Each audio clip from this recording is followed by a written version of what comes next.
Hello बच्चों, learn words academy में आज स्वागत है। आज हम लोग सीयू के इंग्लिश मेजर और माइनर के बारे में डिस्कस करने वाले हैं, जो डीएससी 1 है। ठीक है, तो हम लोग ये जानेंगे कि आपके सिलेबस में क्या क्या आने वाली है, कौन सी पोर्शन बहुत ज्यादा इंपॉर्टेंस है, क्योंकि ऐसे बहुत सारे बच्चों के मैसेजेस आए हैं कि उन्हें ये जानना है कि कौन सा पोर्शन है उन्हें ज्यादा फोकस देना है और पढ़ना भी है। तो चलिए पहले हम लोग डीएससी को डिवाइड कर लेते हैं दो सेक्शन में जो आप लोगों के सिलेबस में है। एक है सेक्शन ए और एक है सेक्शन बी।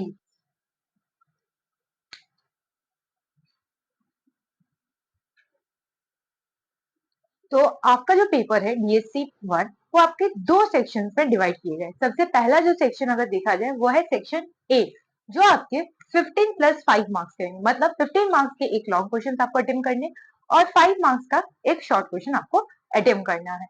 और ये जो सेक्शन ए है वो किससे डिवाइडेड की गई है, किसमें फर्दर डिवाइडेड की गई है? Elizabethan and metaphysical poetry, restoration, pre romantic, romantic, pre रैफलाइट, Victorian, modern, war poetry, इसमें ये डिवाइड की गई है। ठीक है, अब देखिए एलिजाबेथन पोएट्री अगर आप कर लीजिएगा, एलिजाबेथन पोएट्री के साथ मेटाफिजिकल कर लीजिएगा, तो ये आपके लिए बहुत इंपॉर्टेंट भी है और बहुत ज्यादा इसलिए इंपॉर्टेंट है एज बिकॉज ये लास्ट टाइम एलिजाबेथन आया है। उसी तरह इस साल 90% या ऑलमोस्ट आप कह सकते हो 90%, I am not saying 100%, 90% it's chances that metaphysical आने की बहुत संभावनाएं है। Metaphysical poetry is also important. Metaphysical poetry में क्या क्या पोर्शन पढ़ना है, मैं एक एक टॉपिक को इलेबोरेट करके पहले समझाऊंगी, उसमें आपको कैसे आंसर्स लिखने हैं, क्या क्या पढ़ने हैं। उसके बाद मैं इंपॉर्टेंट क्वेश्चन भी बता दूंगी जो इस ईयर आ सकते हैं आपके क्वेश्चन पेपर में। तो एलिजाबेथन पोएट्री, मेटाफिजिकल पोएट्री, उसके बाद क्या है? Restoration and pre romantic, restoration, pre romantic, romantic, उसके बाद क्या है? Pre रैफलाइट, Victorian, modern, war poetry. You can see that what are the topics you need to go through. अब देखिए सेक्शन ए इसलिए इंपॉर्टेंट है because without knowing history of English literature how could you proceed और how could you understand the historical or the social cultural background of these poetries. Without this you can't go through. Okay, and that's the only reason you need to go through this.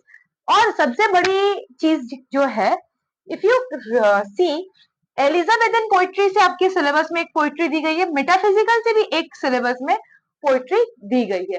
तो इससे क्या होगा ना, आपके दो poetries के साथ दो आंसर्स लर्न हो जाएंगे। आप कैरेक्टरिस्टिक्स फीचर्स, आप उनके राइटिंग स्टाइल, उनके way of thinking, development of thoughts को देखकर आप पोइट्री लिख पाओगे। आंसर्स इसमें हेल्प कर सकते हैं।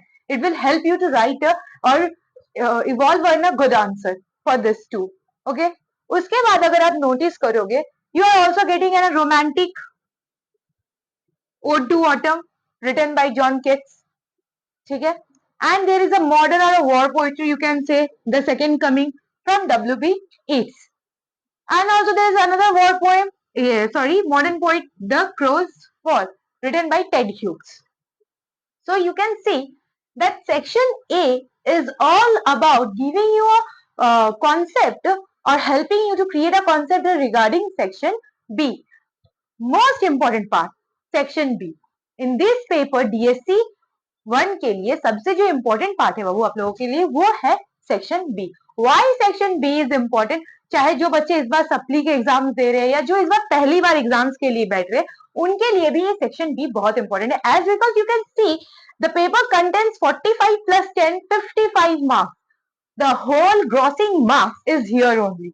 55 मार्क्स आपको यहीं पे मिलने वाले हैं and remaining what's there 15 plus 5। तो सेक्शन ए थोड़ी टफ है, but if you only focus on these two topics, Elizabethan metaphysical, restoration and romantic, I will say or I will suggest you, you no need to see all the others heading. Don't go for it.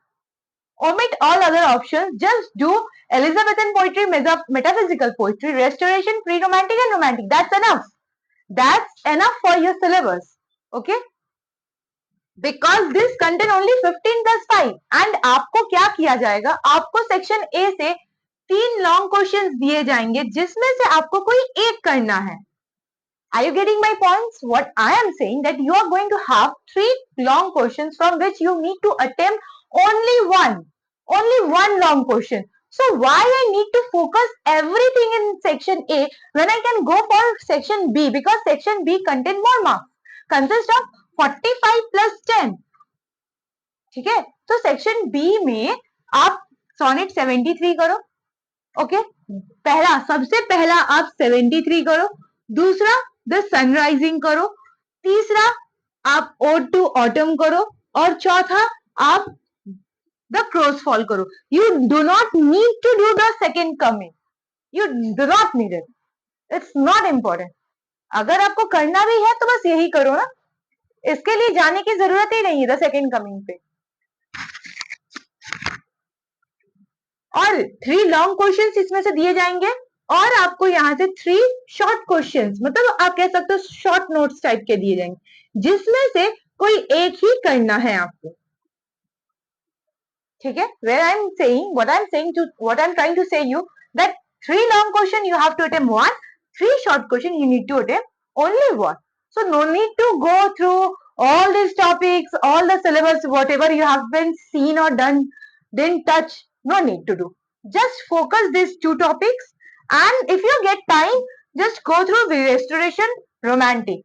No need to do any other thing, because अगर Elizabethan long में आएगा तो metaphysical short में आना ही आना है. अगर metaphysical long में आ रहा है तो एलिजाबेथन शॉर्ट में आएगा. Okay, are you getting my points? So this is the most easiest paper you are going to have it, and prepare mentally that you can write each and everything. There is no hard and fast rule, or there is no rocket science you are going to give the example.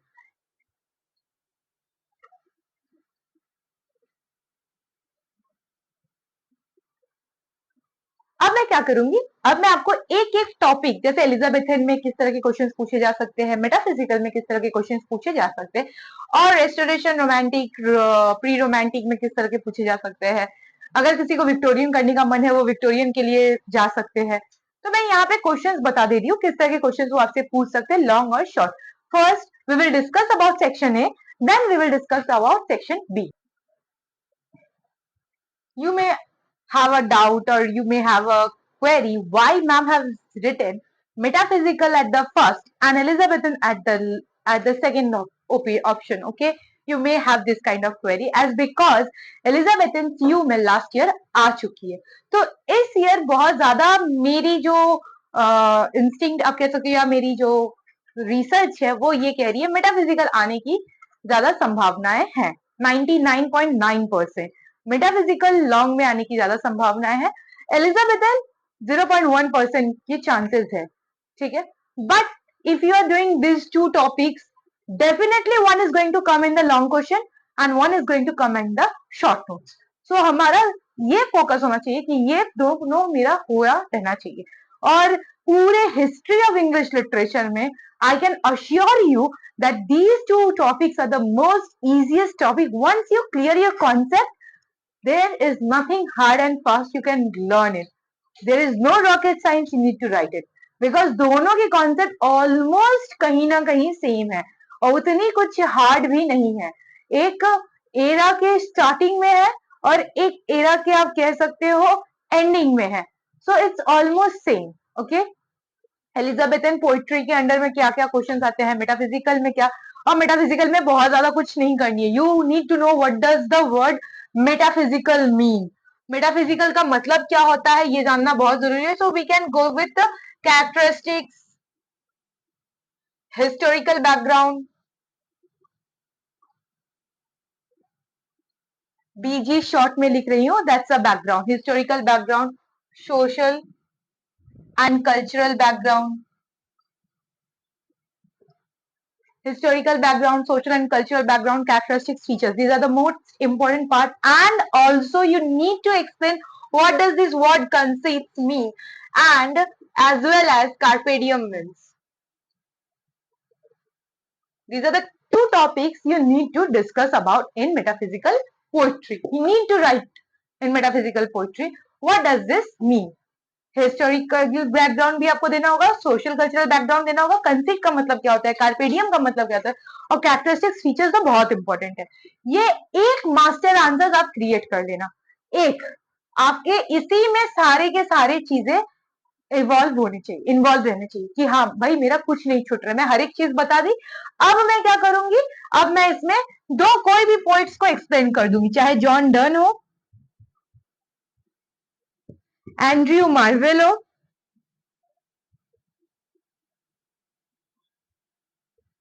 George Herbert हो। अगर आप तीनों को कर सकते हो तो तीनों को ही कर देना, अगर आप दो को कर सकते हो तो दो ही करना, what ever is your choice, but go through this. John Donne, Andrew marvel and George Herbert, इनके जितने भी फेमस वर्क है ना, जो भी फेमस वर्क है थोड़ा उसको एक्सप्लेन कर देना आंसर में। इनके फेमस वर्क को आपको एक्सप्लेन करना, nothing more than this you have to do. This is enough for your metaphysical poetry. कुछ भी क्वेश्चन आए, कुछ भी आए, यू आर सेइंग मेटाफिजिकल, आपको दिख रहा है भाई मेटाफिजिकल वर्ड दी हुई है, मुझे और कुछ करनी नहीं है, मुझे सीधा यही सारे पॉइंट्स डालना है। पहले मुझे ये बताना है डेफिनेशन, आपको याद रखना है कि मुझे ये एरा बताना जरूरी है। पीरियड, एरा कौन से पीरियड में है, क्यों इसे मेटाफिजिकल नाम दी गई है, why it's been given this name metaphysical, by whom this term has been coined metaphysical. ठीक है, doctor Samuel Johnson in the 18th century he coined this term. Why did he coin this term? What does the word meta means? Beyond physical, beyond this world, beyond this everything. Okay, whatever you are seeing in this physical world, that is beyond. What does mean? What does concept means? It means extended metaphor. How did the poet use it in their poetry?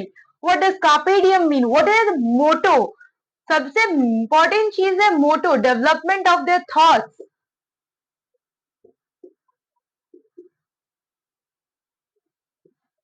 What their motto of writing metaphysical poetry? Their motto was to seize the moment. They want to seize the moment. They can't do anything else, but with the help of art, you can seize the moment. You can capture the view. You can capture anything if you want. अगर यहाँ में कोई भी जो video देख रहे हैं, अगर वो पोएट्री लिखते हैं या सॉन्ग गाते हैं या ड्राइंग करते हैं, whatever artistic thing you are doing और having it with yourself, what you can see, you seize that moment in that era, in that period, in the within the pages of books, you seize it. That's the capacity of that poets. तो ये literature का मतलब क्या होता है, साहित्य का मतलब ही होता है it's a contemporary, you are seeing a contemporary society which you can't see now. आप उस वक्त को अभी देख नहीं सकते हो, with the help of literature you can see it. So this is the importance. मैं बहुत जन का आंसर चेक कर रही थी, please focus on your words, the word you are choosing, depict, portray. Don't write the answer in first person, I, you, we. Don't write it. The examiner automatically will get anger. Don't write I, we, you. The reader, the poet depicts, the poet portrays this kind of question. Okay, the poet has in the beginning of the poetry we can in the beginning of the poetry the reader can depict, the reader can witness it, I witness, use the words, use the vocabulary.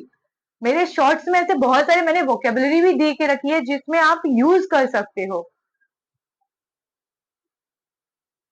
तो this is the thing, metaphysical poetry की ये concept, इस तरह के questions पूछ सकते हैं। Now we are going to focus on Elizabethan. Obviously Elizabethan period is why this name has been given due to the queen Elizabeth, ये नाम दी गई है। तो इसमें भी फीचर्स बहुत इंपॉर्टेंट है। Renaissance, the word Renaissance is more important. What kind of poetry get famous in this era was the sonnet writing. Sonnet writing was getting famous. From where this concept have came? Who was first invented this idea, sonnet writing? From which country it has been imported to England? It's not England's invention. It has been imported from some country. From which country? Sonnet features and you can say that courtly love. The most important in Elizabethan concept is courtly love. Obviously, the sonnet used to be right because of this courtly love, one-sided love, the unrecruited love. Okay, the unrecruited love, the love you can't have it. और इसमें जो famous writers है, you must need to know about them, मैं must कह रही हूं, करना ही करना है, वो है Spencer,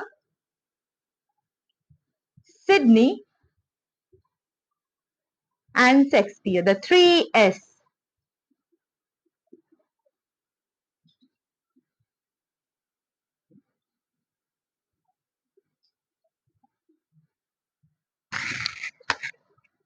Edmund Spenser, sir Philip Sidney, Shakespeare, this three S important है, करना ही करना है.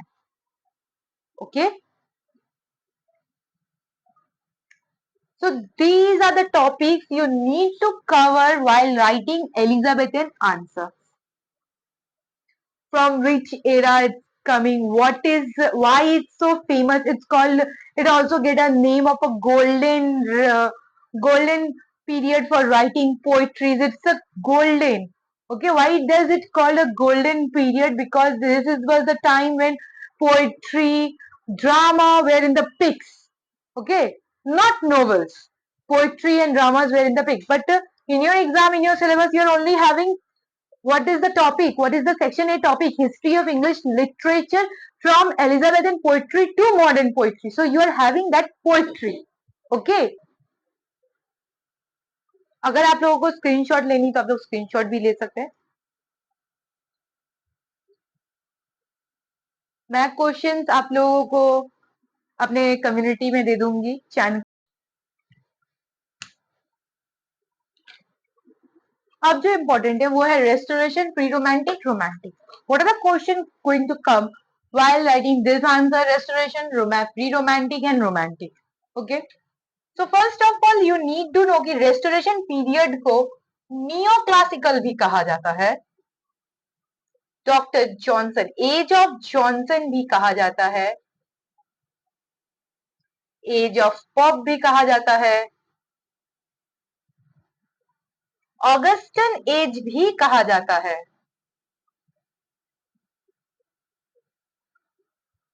कुछ भी टॉपिक पे पूछे, whatever they are going to give this kind of heading, write one answer.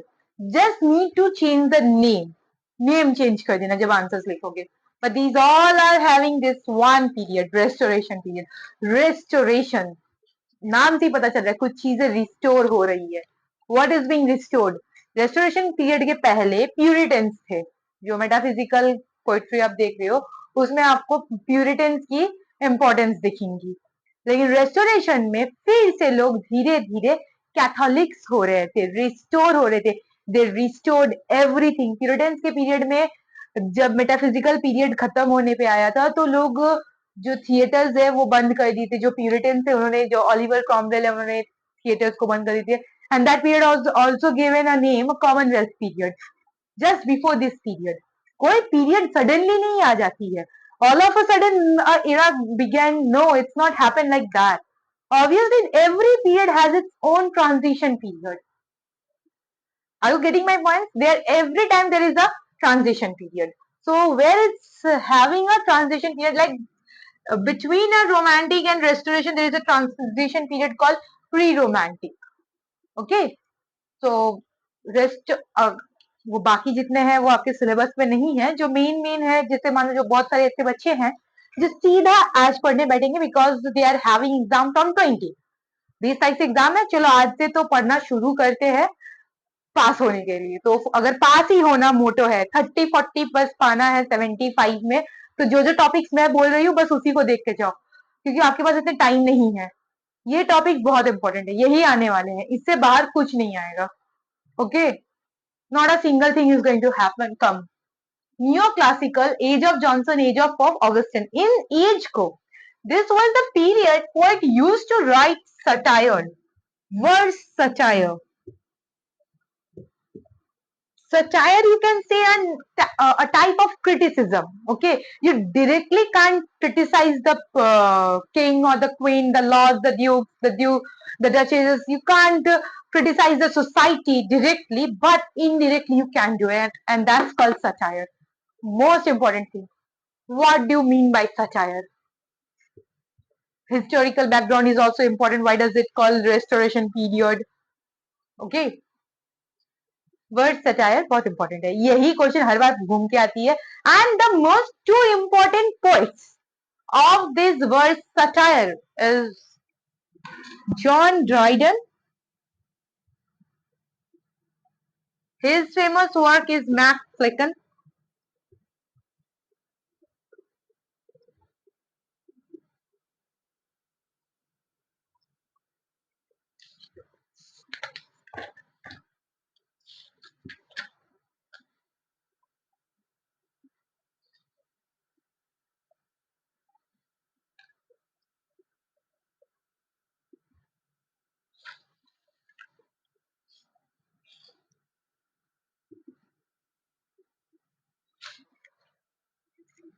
Alexander Pope. I'm writing in short A Pop due to because I'm not having that much space. The Rape of the Lock.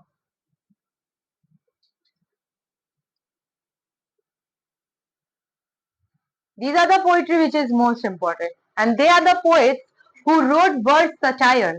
Verse satire means writing satire in the form of poetry. So these are the two poets. And Johnson के बारे में उतना पूछते नहीं है Samuel Johnson के बारे में, but you can just go through it if you want. Most important thing, write the features, write the importance of the era और पीरियड। पहली शुरुआत, आंसर की शुरुआत करनी है, how to begin an answer. First, keep in mind that you need to describe the period restoration. What does this restoration mean? What's its important? From which period to which period it has been given? अगर year याद कर लिए तो बहुत अच्छी बात है, ये याद करना बहुत जरूरी है year। और उसके बाद second para, just come second para, write the characteristics features. क्या क्या features है? How they were rational thinking, वो स्पिरिचुअल नहीं थे, एवरीथिंग नीड्स अ रीजन, उनके पीछे वजह होती है, फीचर्स दिखोगे। उसके बाद दो पोइट्स को लोगे, दोनों पोइट्स को एक्सप्लेन करना, ठीक है। अगर पूछा कि trace the development of 18th century poetry, तो इस तरह के आंसर देने। अगर मान लो क्वेश्चन में पूछा सिर्फ जॉन ड्राइडन, कोई एक पोइट को बताओ, रेस्टोरेशन पोइट को, पोइट्री को बताना है, describe restoration poetry with the help of or giving one poet, at least one poet example, तो जॉन ड्राइडन ले लेना। अगर बोल मेंशन ही नहीं किया कितने पोइट्स को करना, दो दो, एक दो तीन आपके पास पोइट्स है, तीनों को एक्सप्लेन कर देना, ठीक है। This is the topic, create a master answer. Please it's a request, एक मास्टर आंसर बना लो, आपको बाकी कुछ देखने की जरूरत नहीं है। That's enough for your syllabus. You do not need to do anything else.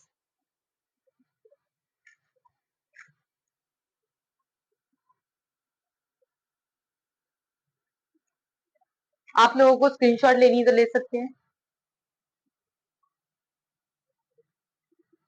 Now our second topic is pre romantic. अब प्री रोमांटिक किसे कहते हैं?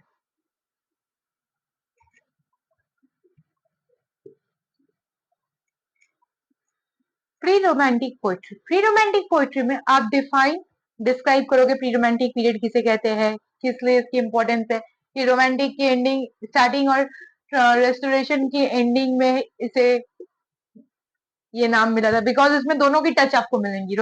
आपको रेस्टोरेशन की भी टच मिलेगी और आपको रोमांटिक की भी मिलेगी, और ये एक ऐसा पीरियड है जो पूरा का पूरा पिलर बनाएगा, the foundation for romantic period. Okay, अब features, theme they use to write, ये कौन से थीम को लिखते थे? नेचर इनका मेन मोटो होता था, because from nature they get many helps.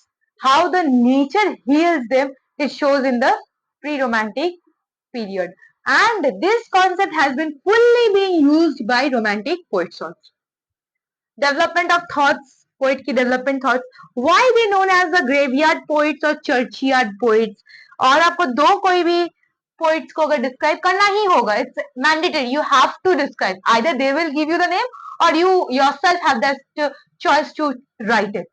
So James Thompson and Thomas Gray, ठीक है। जेम्स थॉमसन का द सीजन, थॉमस ग्रे का elegy written in a country churchyard. तो ये है आपकी pre romantic. Now we are going to come in romantic concept.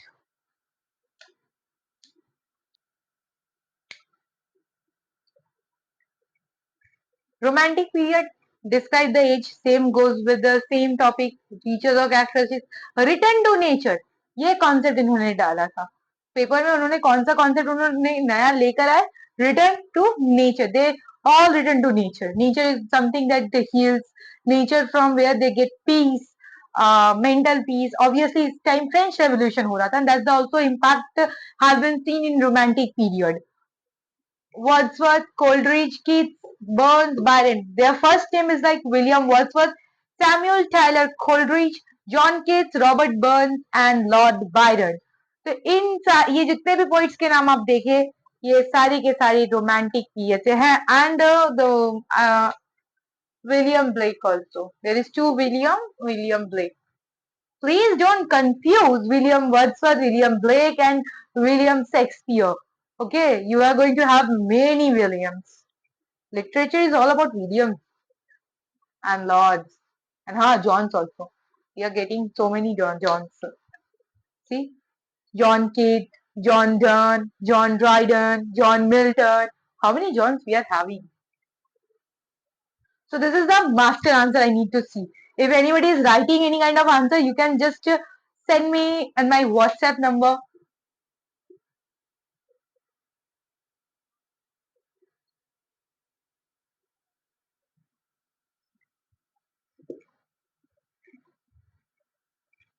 कोई भी अगर लिख रहे हो तो मेरे WhatsApp नंबर पे भेज देना है.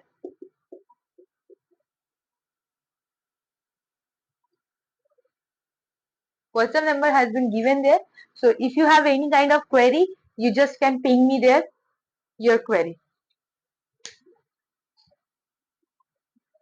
Want to take a screenshot? You can take a screenshot.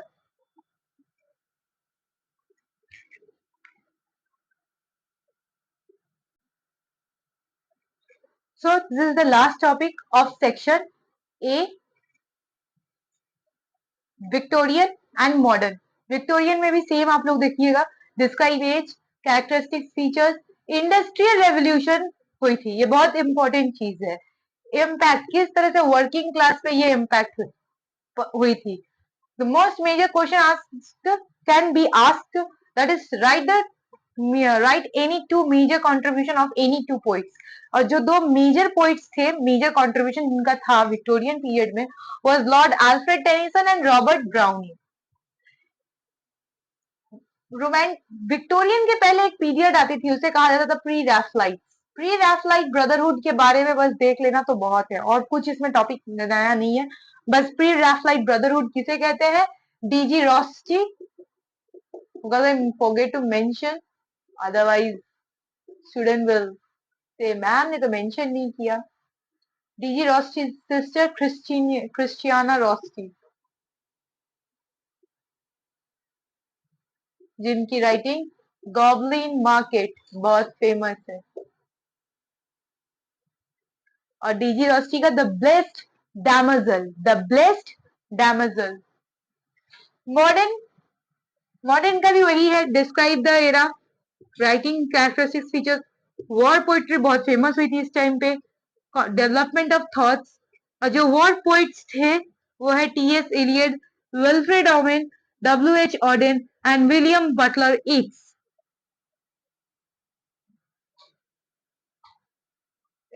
आपको स्क्रीनशॉट लेनी है, आप ले सकते हो. बस यही टॉपिक है सेक्शन ए के लिए. ये सारे टॉपिक्स है और इसके एक मास्टर्स आंसर, हर किसी के मास्टर आंसर में क्या पॉइंट्स होने चाहिए जो एग्जामिनर लुक आफ्टर देखते हैं, वो मैं बता रही. अब रहा बात किस तरह के क्वेश्चन आपसे वो पूछ सकते हैं, वो मैं यहाँ पे तो सारा बता दी हूँ. मैं फोटो दे दूंगी आप लोगों को, आप लोग फोटो से देख लेना. ठीक है, मैं कम्युनिटी पे दे दूंगी, पर अगर मैं फिर भी दो चार यहाँ पे डिस्कस कर देती किस तरह के क्वेश्चन आए हैं एग्जाम में. तो देखिए किस तरह के क्वेश्चन वो आपसे पूछ सकते हैं. Art of sonnetry, Sidney Spenser Shakespeare. Sonnet sequence, Elizabethan period. Development of sonnets. देखिए तीनों क्वेश्चन सेम है almost. Trace the development of lyrics, ये भी पूछ सकते हैं, तो आप उसमें ये दिखा सकते हैं. There is no hard and fast rule that you can't show or write. Innovation were introduced in English poetry by MP में metaphysical poetry, not member of parliament. Metaphysical poetry. कौन सा इनोवेशन इंट्रोड्यूस की गई थी? बोले ना कार्पेडियम and आपका क्या बोलते हैं consist writing. Development of word satire की किस तरह से डेवलपमेंट हुई, और आपको दो पोइट्स को कंपेयर करना है, ड्राइडन और पोप को. Satirical poetry to the Augustinians. Again the same question. Importance of the precursors of romantic English poetry. Precursors of romantic English poetry means pre-romantic poetry के बारे में पूछ रहे हैं. Return to nature, examine it. ये भी आपको भी पता है कि ये romantic से है. So these are the question how they come. What do you mean by sonnets? It's most important thing. Sonnets is a way of writing poetry which has been derived from Italian period. Okay, Italian country से ली गई. It's a Italian writing of poetry, and the father of sonnet is, who is the father of sonnet? Petrarch. Obviously, Petrarch is the father of sonnet. From there, English people have imported in their writings. Okay, from their concept. And who are those? Those were Thomas White and Earl of Surrey. अगर आपको ये भी बताना होगा कि Thomas Wyatt and Earl of Surrey are the father of English sonnets. Okay, Thomas Wyatt और Earl of Surrey से ये फिर किसने अडॉप्ट किए? ये आपके सर फिलिप सिडनी ने अडॉप्ट किए. Sir Philip Sidney, Thomas Wyatt, Earl of Surrey, they all they have written in same genre, same concept, unrecruited love, the courtly love. Okay, but the way of writing get changed from Edmund Spenser. Edmund Spenser ने sonnet अपनी beloved wife Elizabeth Boyle, not the Queen Elizabeth, Elizabeth Boyle के लिए लिखे थे. Amoretti, Epithalamion, Prothalamion. Epithalamion, Prothalamion is for, it's a long poetry. No need to go in that. But Amoretti, it's been written for his wife. So change I. He wrote this Amoretti for his beloved wife Elizabeth Boyle. ठीक है, उसके बाद किसने इसे adopt किया? William Shakespeare. Now Shakespeare has written this sonnets in 154 for till 124. He has written this for young youth, or fair youth you can say, and the rest of it has been written to, dedicated to whom? The dark lady. So ठीक है, the development of sonnets, you can see how the sonnets has been developed. This is the way. Obviously जो sonnets Petrarch लिखे थे, it consists of 14. Shakespeare भी जो लिखे, it consists of 14. But what is the difference between Petrarch and Shakespeare और Spencer? Petrarch के जो थे वो 8 plus 6 थे. 8 calls octet, 6 को कहा जाता था सेसेट. तो 8 plus 6, that was his way of writing. यही चीज को जब कॉपी किया गया एलिजाबेथन में, वो भी 8 plus 6 था, but it get changed from Edmund Spenser. Edmund Spenser का था 3 स्टैंजा होता था और एक कपलेट्स होती थी, एक इंटरलॉक कपलेट्स होती थी, interlinked, they were being interlinked couplets. Okay, ये आपके उनके थे, आप कह सकते हो उनका हमेशा एक इंटरलिंक होता था. 3 स्टैंजा में इंटरलिंक एक कपलेट्स होते थे. अब क्या है? अब शेक्सपियर का. शेक्सपियर का अगर देखा जाए, विलियम शेक्सपियर के राइटिंग्स में आपको ये देखने को मिलेंगे, there have been 3 stanza, each consists of 4 lines and they have a couplets. अब वो couplets जो जी है, ये जो couplets है, इनकी जो couplets होती थी और जो स्पेंसर की couplet, वो बहुत डिफरेंस है. ठीक है, he has a interlinked but he doesn't have a interlinked couplets. इनकी कोई कपलेट्स लिंक नहीं, इनकी अलग ही कपलेट रहती थी. और ये जो कपलेट्स है कपल की तरह होते हैं. ठीक है, जैसे कपल्स होते हैं वैसे कपलेट्स, वहीं से ये नाम आया है. तो ये जो इनकी कपलेट्स होती थी, इनका ये सोल्यूशन होता था, टर्न होता था, टर्निंग पॉइंट्स. ये यहाँ पे अपने टर्न को लाते थे, जो भी इनका क्वेरी था 12 लाइन्स में पूछ लेते थे और लास्ट में ये टर्न हो जाते थे. वर्ड सटायर आप देख सकते हो, satirical poetry to the Augustine, importance of the precursor, return to nature. मैं बता दी किस तरह के क्वेश्चंस यहाँ से पूछ सकते हैं. जो इम्पोर्टेंट है वही मैं बताई हूँ. रहा यहाँ पे जो छूटा हुआ है, जो यहाँ पे नहीं है, वो आपको हमारे कम्युनिटी चैनल पे मिल जाएंगी.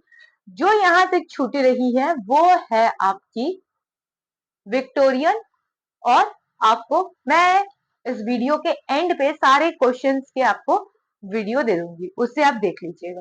तो इसके और क्या आपका यहाँ पे होगा, रिटर्न टू नेचर, यही है विक्टोरियन और जितने भी रेस्ट क्वेश्चंस है वो, और शॉर्ट नोट्स भी जो है वो भी मैं उसी में बता दूंगी। कौन कौन से शॉर्ट नोट, आपको ज्यादा नहीं, टॉटल्स मिसलेनी देख लेना, सोनेट्स 18 देख लेना, आप एब्सलम एंड एसिटोफिल देख लेना, the rape of the log देख लेना, कैविलियर पोइट्स किसे कहते हैं, एडवर्डियन पोइट्स किसे कहते हैं, जॉर्जियन पोइट्स किसे कहते हैं, ग्रेवियर्ड पोइट्स किसे कहते हैं, मेटाफिजिकल पोइट्स तो देख ही रहे हो, जॉन डन की कोई अच्छी फेमस पोइट्री, द वेस्टलैंड की short note, the Faerie Queene की short note, the Shepherd's Calendar, Astrophel and Stella, यही शॉर्ट नोट्स आपको लर्न करने होंगे। सारा शॉर्ट नोट्स मत करने जाओ 5 मार्क्स के लिए, जो इंपॉर्टेंट है बस वही करो, फंसा तो ठीक, नहीं फंसा तो 5 मार्क्स तुम छोड़ सकते हो, it's upon you, if you want to leave, you can omit for that 5 marks, but the most important part is going to come now, that's section B, जो बच्चे ज्यादा अटकते हैं। तो सेक्शन बी में अब आपको किस तरह के क्वेश्चन वो पूछ सकते हैं। सेक्शन बी में आप सबसे पहले जो आंसर्स रेडी करोगे वो है क्रिटिकल एप्रिसिएशन ऑफ पोइट्री, उसके बाद theme, obviously the most important part of this poetry is theme. Critical poetry, critical appreciation of the poetry is the master answer for any of this poetry. कोई हर एक poetry की, अगर आपके पास time नहीं है critical appreciation लिख लो, और critical appreciation में आपको सब कुछ लिखना पड़ेगा, कुछ छोड़ नहीं सकते हो। Theme, modality, modality, death and old age आपको बताना है, use of images and metaphors.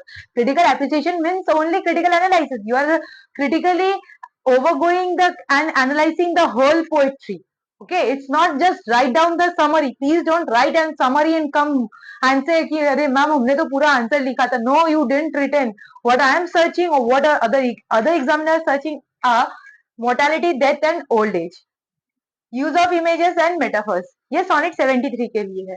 Now the sunrising,